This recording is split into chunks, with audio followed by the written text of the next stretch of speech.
السلام علیکم۔ آج میں آپ کو سنانے والی ہوں ایک روٹی والے کا واقعہ، اور یہ واقعہ بڑے ہی مشہور و معروف بزرگ سے منسوب واقعہ ہے۔ جب ابو موسیٰ اشعری رضی اللہ تعالیٰ عنہ کی وفات کا وقت قریب آیا تو انہوں نے اپنے بیٹوں سے کہا، اے بیٹو، روٹی والے کو یاد رکھنا۔ پھر یہ واقعہ خود ہی بیان کیا کہ وہ روٹی والا کون تھا۔ آپ نے کہا، ایک شخص تھا جس نے 70 سال اللہ کی عبادت کی، مگر 70 سال بعد جب وہ باہر آیا تو شیطان نے اس کو بہکایا اور وہ ایک عورت کے فتنے میں مبتلا ہو گیا۔ 7 دن اور 7 راتیں وہ اس عورت کے ساتھ رہا اور پھر بہت زیادہ غلط کام ہو گئے۔ پھر اسے شرمندگی ہوئی کہ میں نے کیا کر دیا۔ 70 سال عبادت کی، 7 دن اور 7 راتیں گناہ میں گزار دیں۔ بڑا شرمندہ ہوا، قدم قدم پر سجدے کرتا جاتا، توبہ کرتا جاتا۔ اب چلتے چلتے چلتے ایک مسافر خانے میں جا پہنچا۔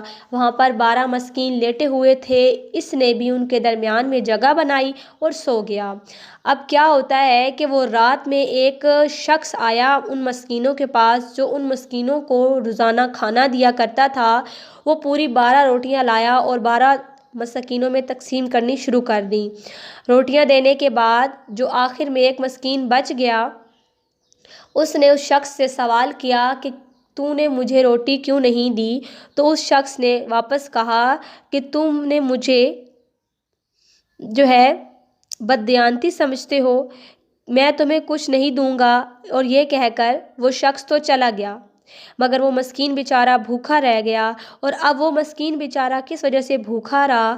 وہ شخص جس نے اللہ تعالیٰ کی 70 سال عبادت کی اور 7 دن اور 7 راتیں گناہ میں گزاری، ان میں جا بیٹھا تھا، تو جس کی وجہ سے اس 12ویں مسکین کو کھانا نہیں ملا۔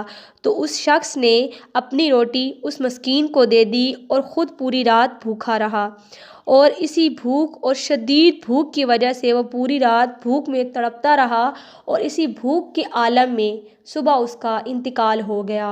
حضرت موسیٰ اشعری رضی اللہ تعالیٰ عنہ فرماتے ہیں کہ جب یہ شخص اللہ تعالیٰ کی بارگاہ میں پہنچا تو اس کے ایک پلڑے میں اس کی 70 سال کی عبادت رکھی گئی اور دوسرے پلڑے میں اس کے 7 دن اور 7 رات کے گناہ رکھے گئے، اور فرمایا گیا کہ جو گناہ ہیں وہ 70 سال کی عبادت سے آگے بڑھ گئے ہیں، اور گویا اسے جہنم میں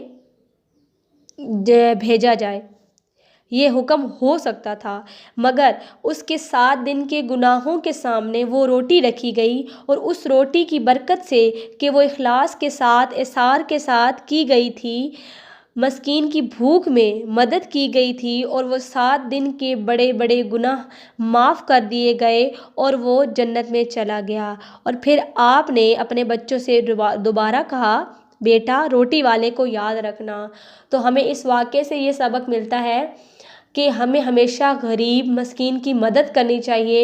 ہم چاہے جس حال میں بھی ہوں، اللہ تعالیٰ ہمارے بہت سے گناہوں کو مٹا دیتا ہے غریب مسکین کی مدد کرنے سے، اور محبت اور خلوص کے ساتھ غریب لوگوں کی مدد کریں، اور جتنا زیادہ ہو سکے اس ویڈیو کو آگے شیئر کریں۔ Thank you so much, thanks for watching.